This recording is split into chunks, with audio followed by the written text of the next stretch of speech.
नमस्कार। आज हम एक खास स्रोत महाराणा प्रताप, शौर्य और बलिदान, इसी पर थोड़ी गहराई से बात करने वाले हैं। कोशिश ये रहेगी कि महाराणा प्रताप के जीवन के उन पहलुओं को समझे जिन पर यह स्रोत खास जोर देता है, मतलब उनका शौर्य और उनका बलिदान। पर एक सवाल तो मन में आता ही है कि इतनी सदियां गुजर गईं, फिर भी महाराणा प्रताप का नाम इतने सम्मान से क्यों लिया जाता है? चलिए देखते हैं ये स्रोत क्या कहता है। उनकी कहानी के कुछ मूल तत्व तो ये हमें बताता ही है। तो पहले उनकी पहचान और समय की बात करें। मेवाड़ के शासक थे महाराणा प्रताप, और वो भी उस दौर में जब मुगल साम्राज्य का जबरदस्त विस्तार हो रहा था। ये स्रोत उनके उस अटल निश्चय पर काफी जोर देता है, खासकर उस वक्त जब हालात, आप जानते हैं, बहुत मुश्किल थे। हाँ, बिल्कुल। और दिलचस्प बात यह है, जैसा ये स्रोत साफ बताता है, कि उस जमाने में कई दूसरे राजपूत शासकों ने मुगल आधिपत्य मान लिया था। तो इस पृष्ठभूमि में अगर देखें, प्रताप का जो प्रतिरोध था वो सिर्फ एक राजा की लड़ाई नहीं रह जाती। स्रोत इसे स्वतंत्रता और क्या कहते हैं, स्वाभिमान के सिद्धांत की लड़ाई की तरह दिखाता है, मतलब अपने वजूद को बचाने की कोशिश। हाँ, और शौर्य की बात करें तो हल्दी घाटी का युद्ध तो है ही, वो तो सब जानते हैं।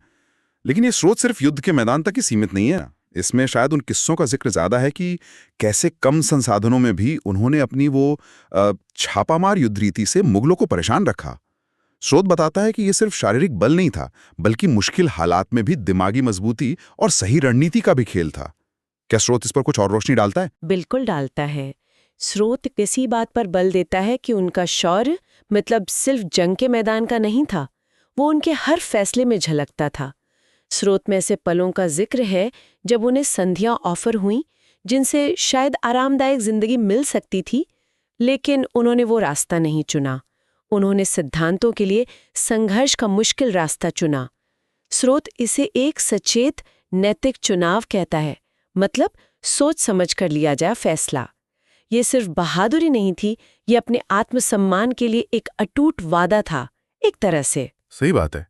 और यही वादा, यही प्रतिबद्धता हमें उनके बलिदान वाले पहलू की तरफ ले जाती है। महलों को छोड़ना, अरावली की पहाड़ियों में वो मुश्किल जीवन बिताना, ये बातें तो हमने सुनी है, लेकिन ये स्रोत इसे थोड़ा और मानवीय ढंग से दिखाता है ना।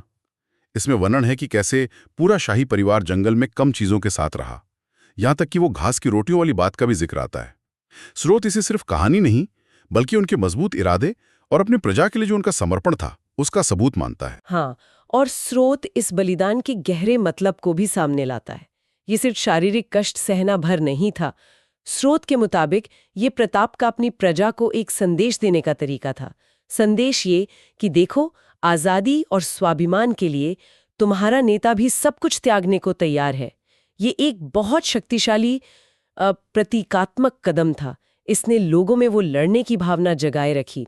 ये साफ तौर पर व्यक्तिगत आराम पर सिद्धांतों की जीत थी, और स्रोत इस बात को बार बार दोहराता है। तो इस स्रोत को अगर हम देखें तो महाराणा प्रताप की जो तस्वीर उभरती है, वो सिर्फ एक वीर योद्धा या शासक की नहीं है। ये कहानी एक ऐसे इंसान की है जो शौर्य, दृढ़ संकल्प और बलिदान का प्रतीक बन गए। उनकी कहानी जैसा इस स्रोत में है, वो आज भी हमें अपने मूल्यों पर टिके रहने की प्रेरणा देती है, इसमें कोई शक नहीं। बिल्कुल। और ये हमें सोचने पर भी मजबूर करता है कि ये स्रोत पढ़ने के बाद एक सवाल जरूर उठता है मन में कि इतिहास किसी व्यक्ति या विचार को कैसे आंकता है। क्या सिर्फ आखिरी नतीजे से, मतलब सफलता मिली या विफलता, या फिर उन मूल्यों, उन सिद्धांतों और उस संघर्ष के आधार पर जो उस व्यक्ति ने अपने जीवन में दिखाया। महाराणा प्रताप की कहानी, खासकर जैसे इस स्रोत में बताई गई है, वो इस सवाल को और भी जरूरी बना देती है। ये एक ऐसा विचार है जिस पर श्रोता यकीनन सोच सकते हैं।